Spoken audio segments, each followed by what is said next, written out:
Hello student, good evening. आप सभी लोगों का आज के टॉपिक में स्वागत है।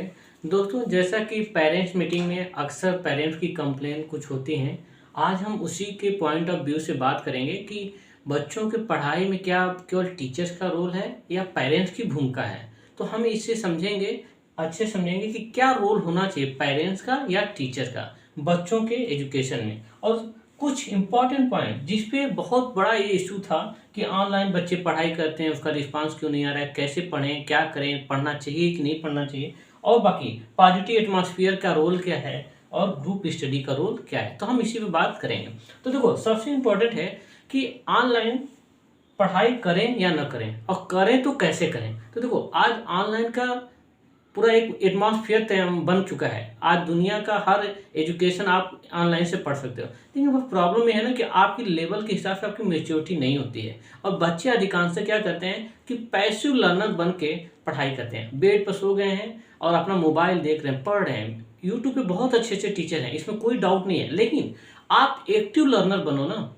एक्टिव लर्नर का मतलब है कि कोई टॉपिक पढ़ा तो उसका नोट्स बनाओ, उसको नोट्स बनाओ और बार बार रिवीजन करो। देखो, नोट्स बनाने का मतलब होता है ना कि अपना एफर्ट जब लगाते हो तो आप एक तरह से इमोशनली उससे कनेक्ट होते हो और उसमें जो बारीकियां उस पर ध्यान देते हो। और कोई अगर आप कोई नोट्स बना के दे दे तो आप उसका यूज उतना अच्छा नहीं कर पाओगे, क्योंकि आपका खुद का एफर्ट नहीं होता है। तो देखो, ऑनलाइन पढ़ाई बहुत अच्छी बात है, लेकिन अपने टीचर के गाइडेंस में कुछ चैनल्स के बारे में पूछ लो कैसे पढ़ना है।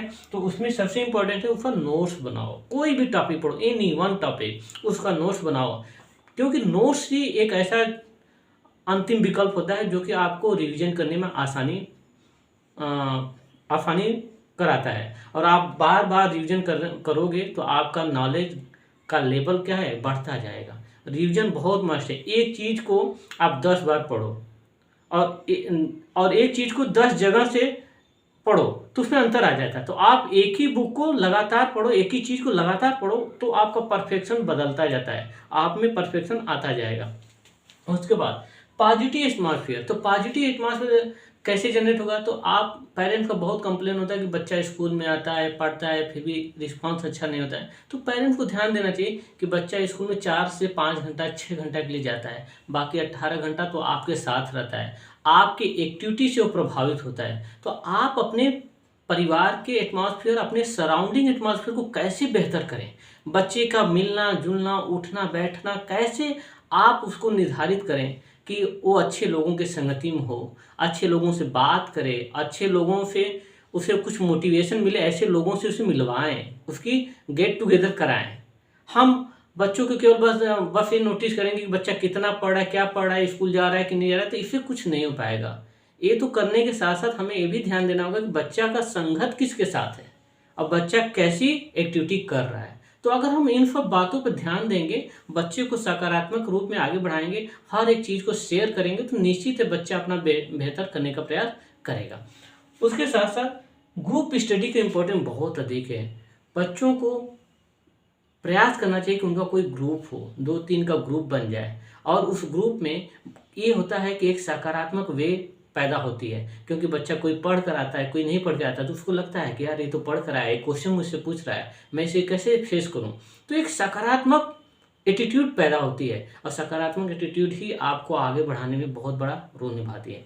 और रही बात टीचर्स की, तो टीचर्स तो कहीं ना कहीं अपने सिलेबस को पूरा कराते हैं, लेकिन टीचर्स को भी ध्यान देना चाहिए कि पूरी लॉयल्टी के साथ बच्चे को जो भी डाउट है, एनी वन डाउट, आप उसको बिना रोक टोक के उसको बताएं। जितना बार बच्चा पूछता है उतनी बार बताएं।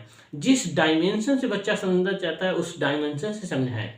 तो जब टीचर और पेरेंट एक सकारात्मक माहौल देंगे बच्चे को, और बच्चा एक अपना एफर्ट जब लगाएगा, तब जाकर हम देखेंगे कि कुछ न कुछ उसमें इम्प्रूवमेंट दिखने को मिलेगा और एक बेहतर इम्प्रूवमेंट होगा। तो सबसे इम्पोर्टेंट है कि पेरेंट्स किसी चीज़ को थोपे ना बच्चे पे। कि कोई नंबर मान लो कम आ जाता है तो आप उसको टॉर्चर करने लगते हो कि नंबर क्यों कम आया, कैसे आया, ये वो बहुत सी चीज़ें बच्चे को आप थोपने लगते हो, इम्पोज करने लगते हो, उनको प्रेशराइज कर देते हो। तो ऐसा ना करें, बच्चों को समझें कि प्रॉब्लम कहाँ थी।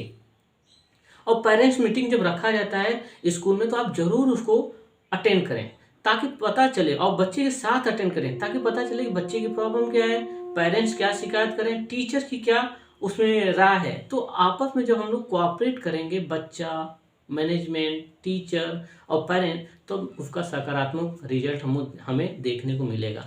तो सबसे इम्पोर्टेंट है कि ऑनलाइन आप पढ़ाई कर सकते हो, उसमें कोई संदेह नहीं है, लेकिन क्या है, उसका सकारात्मक यूज तभी आप कर पाओगे जब एक्टिव लर्नर बनोगे, जब उसके नोट्स बनाओगे, और अपना नोट्स जब जितनी बार रिवाइज करोगे आपका परफेक्शन उतना बढ़ता जाएगा। उसके बाद पॉजिटिव एटमॉस्फेयर जनरेट करो, अच्छे लोगों की संगति में रहो, निश्चित है कि आपका दिशा और दशा दोनों बदल जाएगा। तीसरा चीज़, ग्रुप स्टडी का इम्पोर्टेंस बहुत अधिक है। बहुत बड़ी ग्रुप स्टडी नहीं बनानी चाहिए, लेकिन 2 3 4 कम 4 लोगों का, 3 लोगों का ग्रुप स्टडी बनाना चाहिए और अच्छे लड़कों की संगति में रहना चाहिए, तो उसका एक सकारात्मक आपको लाभ मिलेगा। तो और सबसे इम्पोर्टेंट है, व्यक्ति को पहला कदम बढ़ाना चाहिए। हम लोग सोचते रहते हैं, इमेजिन करते रहते हैं, लेकिन कदम नहीं बढ़ाते। जिस दिन आप पहला कदम बढ़ाते हो किसी भी काम करने के लिए, जो भी चैप्टर पढ़ने के लिए, तो समझो कि आपने 50% अचीव कर लिया केवल पहले कदम से। और उसके बाद तो रास्ता आसान हो जाता है, आपको इंटरेस्ट जगने लगता है। तो पहला कदम बहुत इंपॉर्टेंट होता है, तो इसलिए आप सोचो मत, करने के लिए तत्पर रहो, काम करो, कंसिस्टेंसी अपने लाओ। कंसिस्टेंसी का मतलब है लगातार निरंतर पढ़ाई करो, 2 ही घंटा पढ़ो, 4 ही घंटा पढ़ो, लेकिन पढ़ो। ऑनलाइन में बच्चे क्या होता है, डिस्ट्रैक्शन की स्कोप बहुत अधिक हो जाता है और वो अदर वीडियो एक्टिविटी में इन्वॉल्व हो जाते हैं, तो उससे बचो, फोकस करो अपने कैरियर पे। बाकी वीडियो अच्छा लगे तो लाइक शेयर सब्सक्राइब करें। Thank you.